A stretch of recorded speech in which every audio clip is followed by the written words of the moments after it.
কাজটা থাকলে কেমন যেন পাগল পাগল লাগে। সিজন শেষ আর কাজ নেই। ফাইনালি অনেক দিন পরে এই কাজটা ছিল। আমি চলে গেছিলাম বারুইপুরে।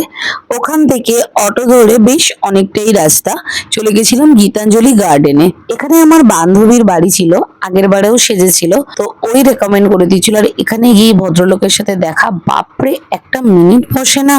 আমি গিয়ে ওখানে প্রায় 2 ঘন্টা বসেছিলাম, কারণ কি পুচকিটা তখনও খাওয়া হয়নি, ওর ফটোশুট চলছিল। আর পুচকির মা এই দিদি সাজবে আমার কাছে। তারপরে চলে এসছে এই ভদ্রলোক, আগে তো বেরোয়নি। ব্যাস আমি পেয়ে গেছি খেলনার পুতুল একটা, আর কি চাই। আমি ওকে নিয়েই বসে থাকলাম।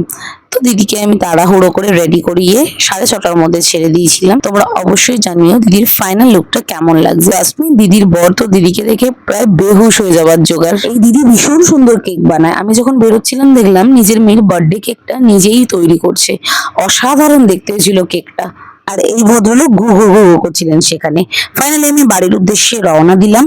আমি যখন নিচে নামলাম দেখলাম ভেন্যুটা খুব সুন্দর সাজিয়েছে। ভিডিওটা ভালো লাগলে লাইক কমেন্ট শেয়ার করতে ভুলো না। আমার চ্যানেলটা একটা সাবস্ক্রাইব করে দিও। টাটা।